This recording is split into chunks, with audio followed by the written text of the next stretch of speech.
Hi, guys. And I thought we would have to have a little discussion because Brexit Day actually happened. I know that most of you who watch my channel have been waiting this a long time, very excited that it's finally happened and amazed. When the ticker tape on Sky News was coming across the bottom saying Britain has left the European Union, it was quite amazing to see it there actually written. We have actually left, the culmination of a lot of people's emotions, hopes, aspirations, the fact that we wondered if our democracy would actually get fulfilled and our vote would count.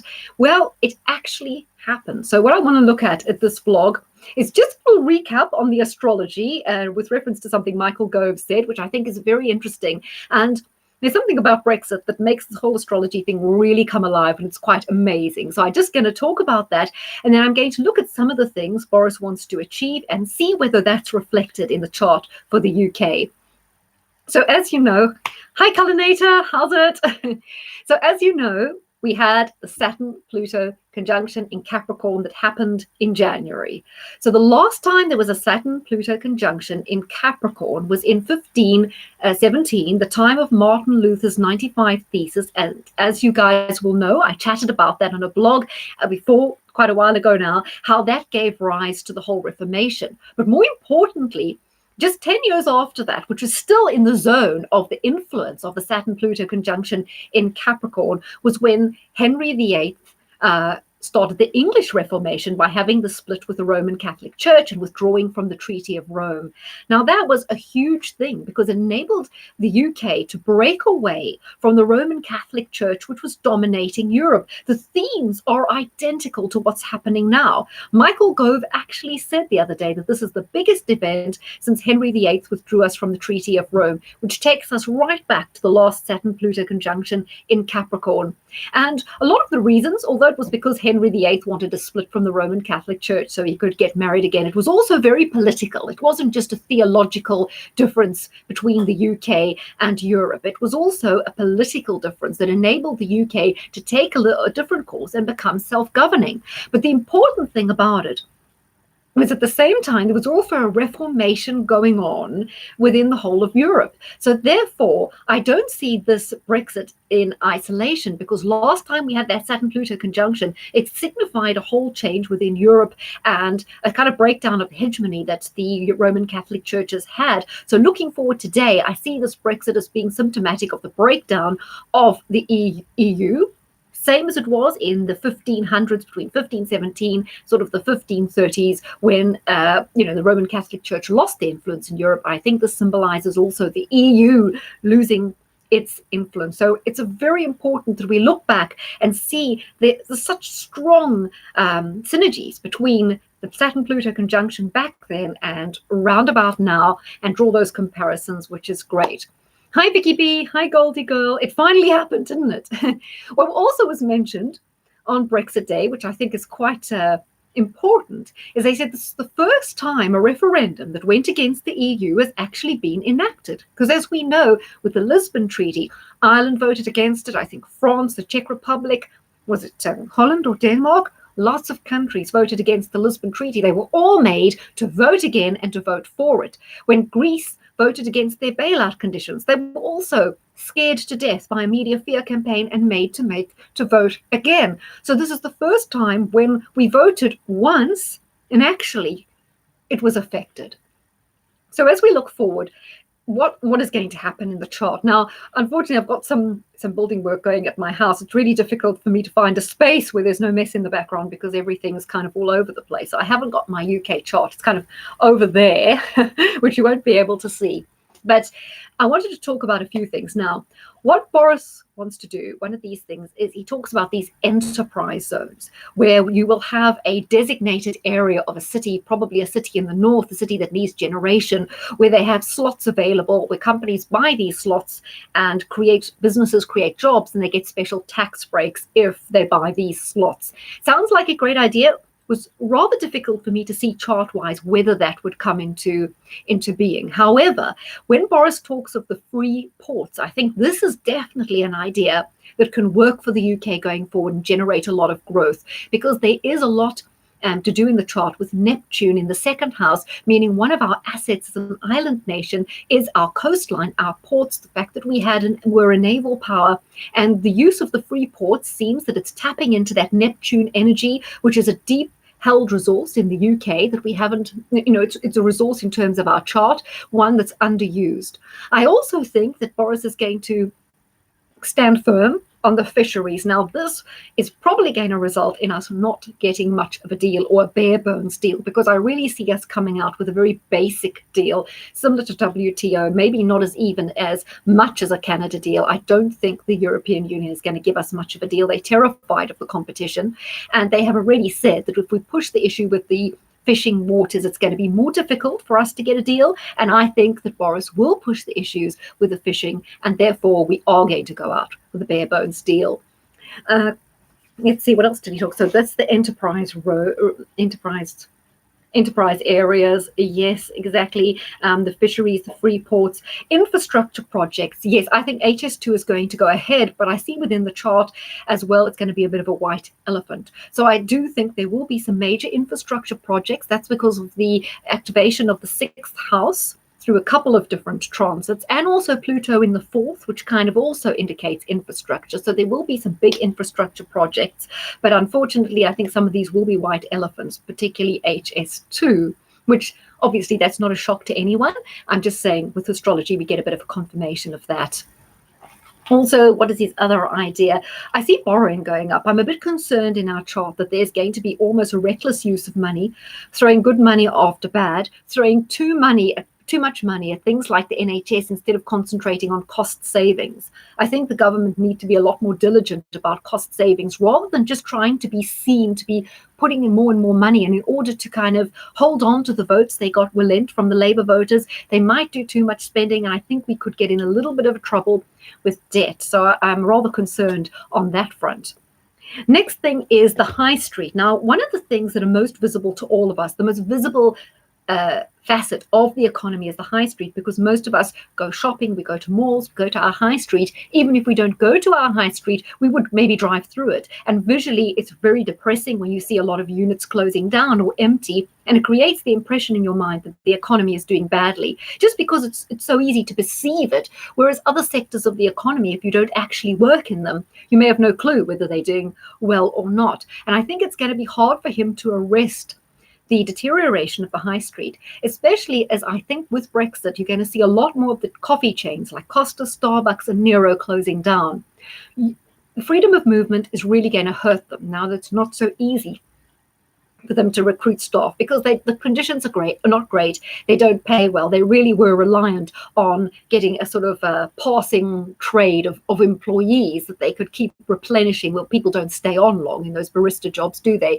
They could constantly replenish their supply with people coming in from Eastern Europe. So that's going to hurt them hard. Plus, with footfall in the high streets going down, what with House of Fraser closing, more closures of Debenhams, just the general deterioration, I think it'll be hard for them to keep up their custom with the general footfall going down. It's going to affect them badly. I already see a deterioration in the kind of product offerings they have, and I think people have become rather tired and bored of them.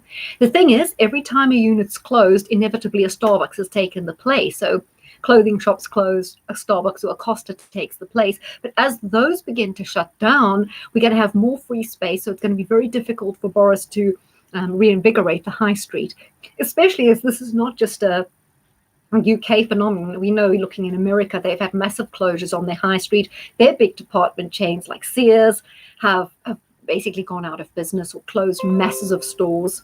Getting a notification, George Galloway's in competition with me on another stream.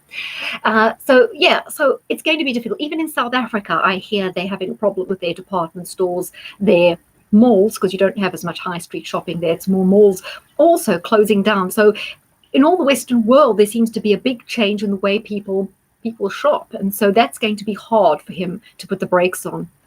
Hi, Bosnia. Finally, Lisa was waiting for that. Lovely to see you guys. I've really been wanting to vlog. I can't vlog at all during the week because of the noise going on and the chaos. But I've got so much for you guys. It's really frustrating when I can't get on here and do the vlogs. But this is great. Hi, Malarkey.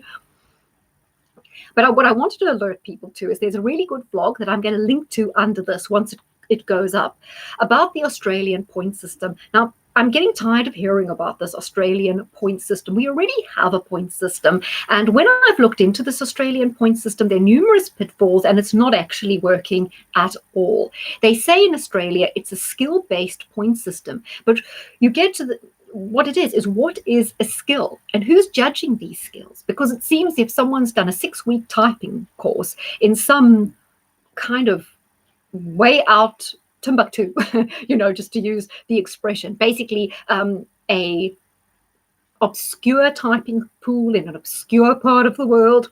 They've done a 6-week typing course. They barely speak English. They can type with 2 fingers 20 words a minute, but that's a skill and they can get in. You see, what I mean is it's very hard to say what is a skill and how they are judging skills and which skills, because in many corrupt countries or in countries where you can't really monitor the quality of education, it's very difficult to monitor the quality of skills. How do you judge them? People have a certificate, sure.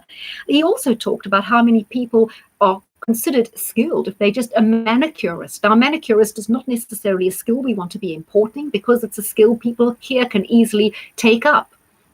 He also mentioned how a lot of, say, for example, Chinese firms, they'll open up a company in Australia, and then they will say, well, we need this very specific skill. We need staff that speak a very distinct dialect in China, and there are none of those people in Australia, so we need to import those people. So it will import a whole lot of people who purportedly speak this very specialized dialect, but when they get to Australia, those people are used as almost slave labor, because they've been imported, they don't speak any English. The Chinese have imported them on the basis that they have skills, therefore they pass the skills-based test, they have enough points, but when they're actually in China, they're almost captive employees of these Chinese companies who can then exploit them. Another thing that happens is other companies, you'll always hear people say here, they can't find the right kind of software engineers in the UK. Well, in many cases, these certain sorts of software engineers may actually be available, but it's very easy for companies who would rather maybe bring people in from their home country to say this, and then to bring in people on the basis that they've got these unique skills, whereas there's no one ready to say if these skills are that unique. So there's a problem here of whether these skills are actually needed. And in some cases, how well vetted are these skills? Now, already in the UK, I will hear people phoning up the radio. Now, obviously on the radio, I can't tell from listening to them what their skills are, but I can certainly tell that their understanding and the way they speak English is proficient. And they'll say they're spending £30,000 on an immigration lawyer to help them immigrate. Well, if they speak English well and they've got £30,000 to spend on an immigration lawyer, then they must presumably have skills and be doing fairly all right.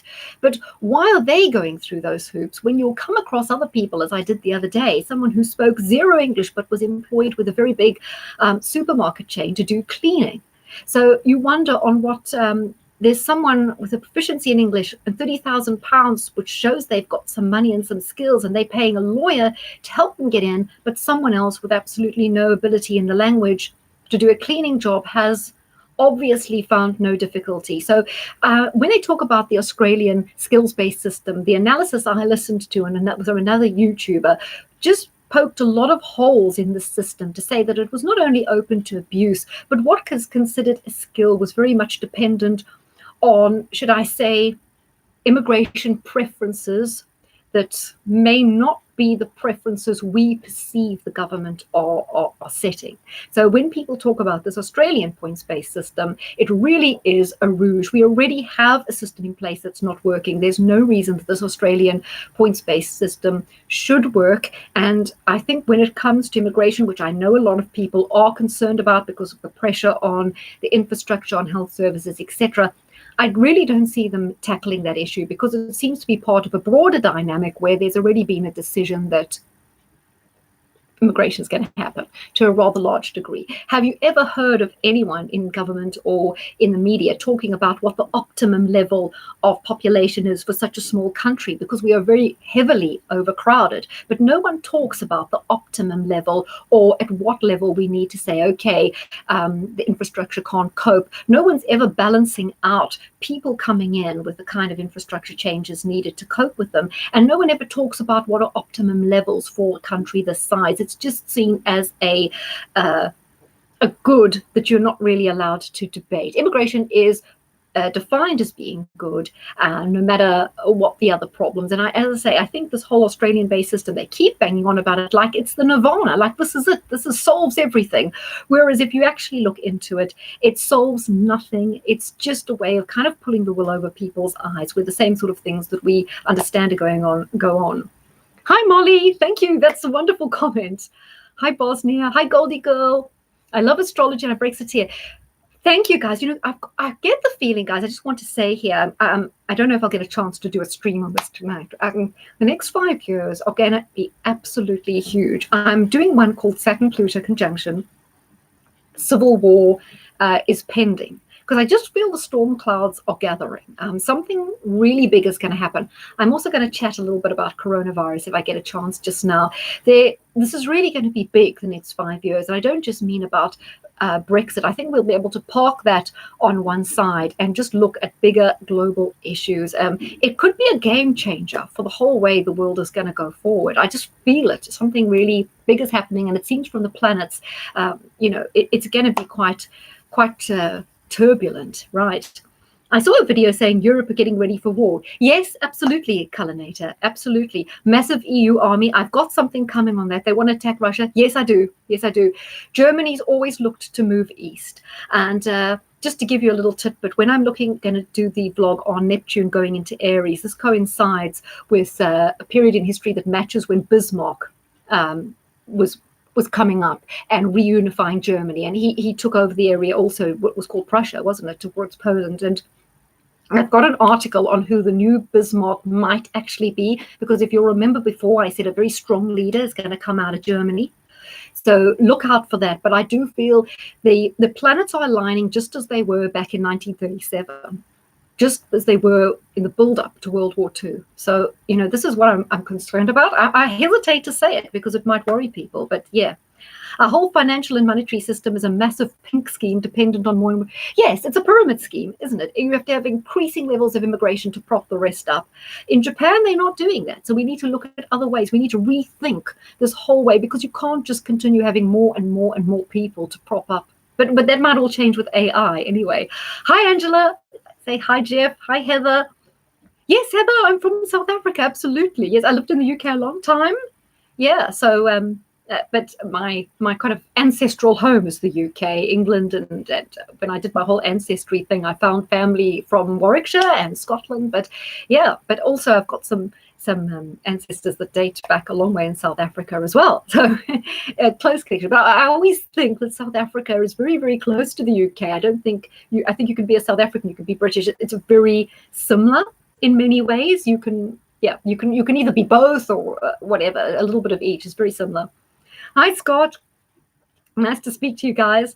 So did I wrap that up well? So that was me talking about Brexit, just recapping how amazing it is that at the same time, Henry VIII, the Reformation, the split from the Roman Catholic Church and sort of breaking away from the power it had over Europe with the UK has just been replicated again in Brexit. Even Michael Gove speaks about that. Like I say, the power of astrology, the Saturn-Pluto conjunction in Capricorn strikes again. By the way, guys, some of you asked me to speak about Saturn-Pluto conjunction, and in fact, it happened on 22 degrees, and I'm going to address that because it was a very interesting concept. Hi, Goldie Girl.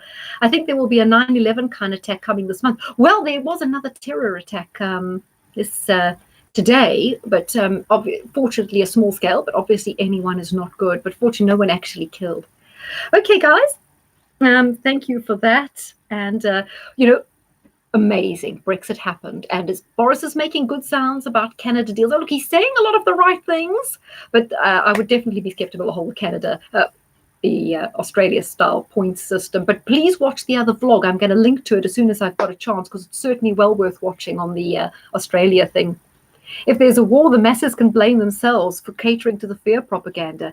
Yeah. Yes, democracy won at last. I think it's a very good sign to us all that, if you vote, if you get politically engaged, everyone who rang a radio station, made a post, did a tweet, engaged on Twitter, everyone helped push this process forward. With we wrote to our MPs, I think every one of us propelled this and made it totally inevitable, that it would be delivered, and good for us. We all deserve a pat on the back, because yes, it shows that democracy is still alive, it is still working, it is still a tool we can use, and that's great. That was very exciting for me. I really did feel emotional when I saw that ticker tape saying Britain has left. We left. We've all together effected the biggest change in global political kind of global politics for a long, long time. Everyone's looking at, everywhere and around the world knows that Britain did something fairly remarkable, fairly gutsy. And I think we're looking to the future. I think Remainers are stuck in the past. They are fearful. I mean, just look at any good businessman, whether it's Richard Branson, Donald Trump. Everyone, when they started their business, took a risk. They all did something that no one else thought was possible. They all did something that maybe some people advised them against. The whole point of life, and I think we should all remember this in our personal lives, because it comes up again and again in astrology. If you live your life and you never take chances and you never make changes and you just become totally passive and wedded to the status quo, your life stagnates and it becomes meaningless. So for all of you, and Brexit is a good example, it's always good to take the leap. Go with your heart, say, wait, this doesn't feel right. I'm going to try something else. No matter what everybody says, I'm going to disrupt the status quo and I'm going to forge ahead and try something new. And it usually always, it can't end badly, because change is very, very good. Just sitting saying, oh, well, we're very safe in the EU, we'd better stay, oh, it's scary out there, that never achieves anything. Whether you're in a bad marriage, a bad job, it's never good to just sit there and take it when you feel it's not right. Mind you, I must just end on one thing. I saw a post on Facebook that says Brexit is misogynist. I ask you with tears in my eyes, what will they say next? Congratulations. Yes, we've got to be very positive. We've got to make it work. I mean, Brexit's not magic. You don't just leave, and it's up to all of us to grab the new opportunities. Sure, there were other people who were doing fine out of it, but their time's come to an end. And now it's time for all of us who feel the opportunities coming to grab those. And change makes opportunity. Crisis makes opportunity. Brexit is a massive opportunity for everyone who's business-minded, entrepreneurial, pioneering. They can all make the best of it. People who stuck in the past and just were moaning and feeling negative, well, fine. That's their problem. Change happens, and change is a wonderful opportunity.